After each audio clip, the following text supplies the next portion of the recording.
Свеща гори, но не гори да пари, гори да свети тя. Това е любовта, тъй чух да казва чужденеца стари. Да, верни са те, истините стари, но казва Разум нов, тежко на тази любов, която само свети, а не пари.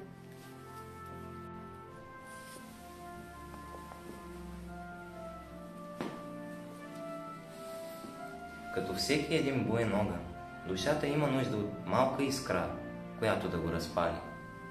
Откъде идва душата и защо? Ние не знаем, а може и никога да не разберем. Но винаги ще усещаме нейното божествено начало. Искрата обаче, не я можем да запалим единствено ние самите. Тя не е просто усещане, мимолетно чувство или бледен трепет, а нещо много по-силно и величествено, което може да бъде запалено единствено от знанието. Духът и знанието са две взаимно поддържащи се величини. Духът търси вечното знание, а знанието се лута във възможностите за вечността на духа. Училището е територия на духа. То е физическо проявление на духовния копнеж към нови, непознати територии. Възпитава душата и дава всички начални знания, преди да я отпрати към най-великото търсене – самият живот. Уважаеми преподаватели, скъпи съученици, бивши и настоящи възпитаници на профилирана гимназия с преподаване на чужди езици Екзарх Йосиф, град Разград. Всяка година празникът на нашето училище, посветен на неговия патрон Екзарх Йосиф, се превръща в личен празник за всеки, който се е докоснал до нещо свързано с него.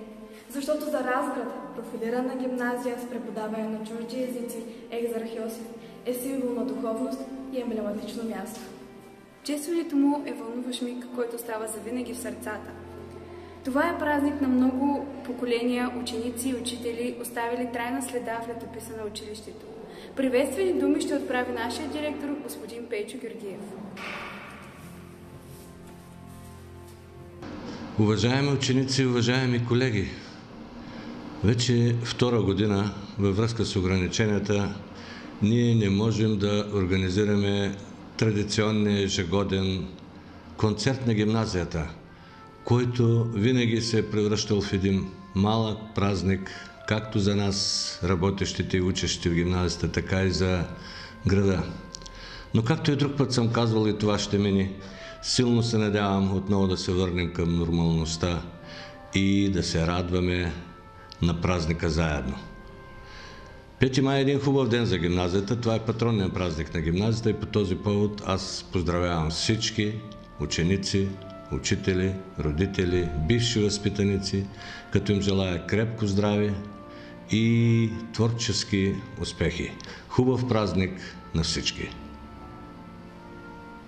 ПГПЧ е доказано се през годините елитна гимназия. Предоставя солидна подготовка по хуманитарните и природните науки.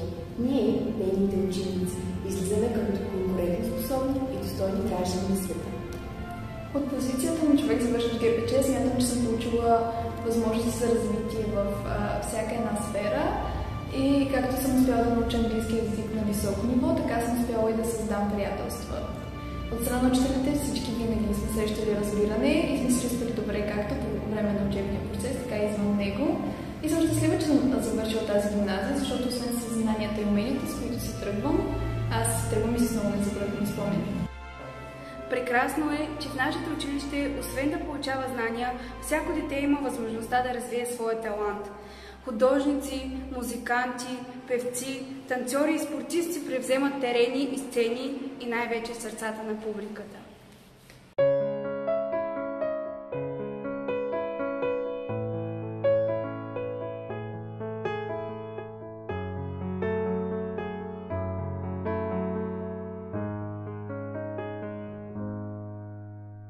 Очите ти, гълъбо, очите ти, малки вселени са очите ти.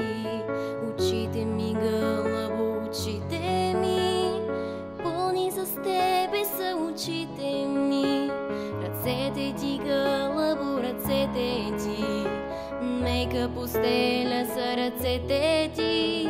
Ръцете ми, гълъбо, ръцете ръцете ми, спрели са времето ръцете ми. Душата ти, гълъбо, душата ти,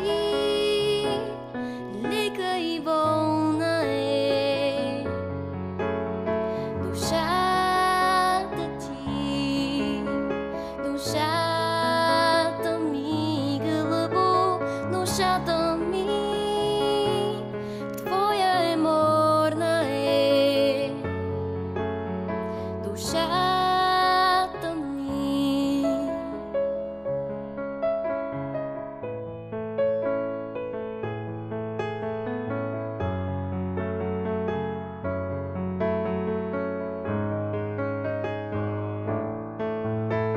Устата ти, гълъбо, устата ти, извор планински е устата ти.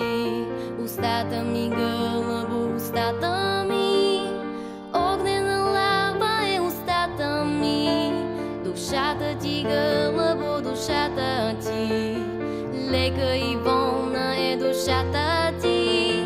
Душата ми, гълъбо, душата ми, твоя е и морна е.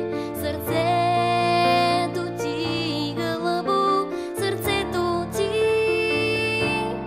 песен любовна е. Сърцето ти, сърцето ми, гълъбо, сърцето ми, пролет зелена е, огнено лято е, есен дъждовна е, ледена зима е.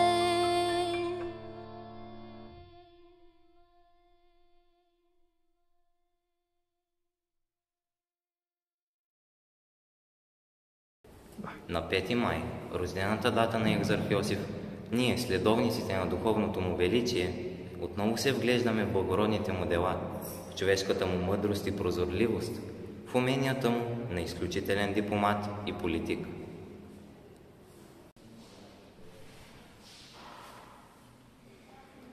Можем със задоволство да кажем, че новите хоризонти, към които днес вървим, са именно заветите на духовника, историка и гражданина Лазар Йовчев. Креативност, глобално мислене, общуване без езикови граници, толерантност, знание и трудолюбие. Това е съвременната визия на Разградската езикова гимназия, която и тази учебна година обогатява летописната си книга с успехи в полето на науките, на състезания, олимпиади, конкурси. Ние всички сме наследници и изпълнители на завета на нашия патрон – да обединим в едно цяло всичко, що е българско.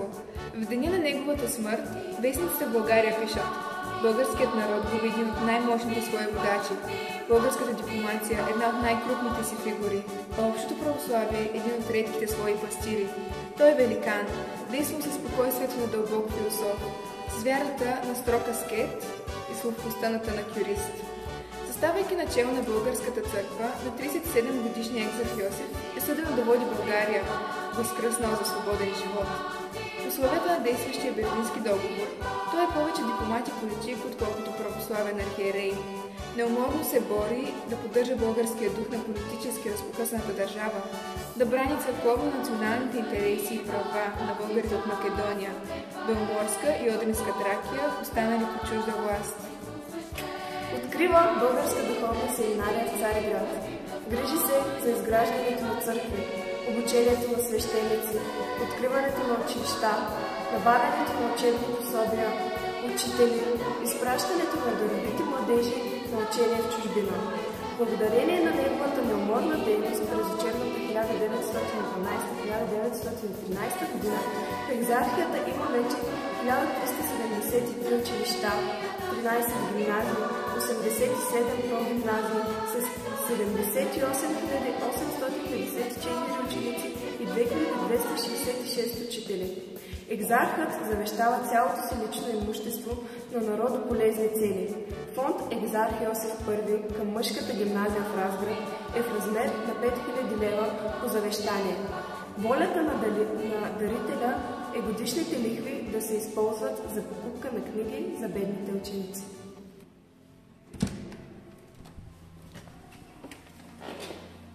А какво е да си ученик в профилирана гимназия с преподаване на чужди езици Екзарх Йосиф?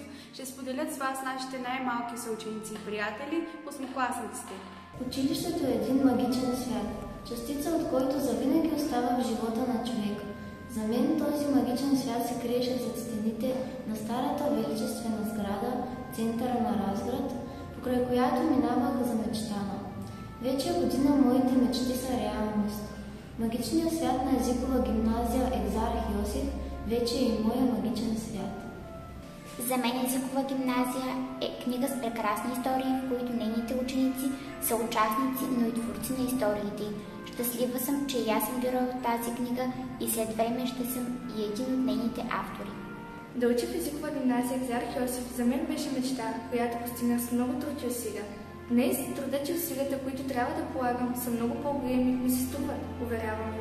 Горда съм от себе си, защото съм част от един свят, за който много мои връстници мечтаят.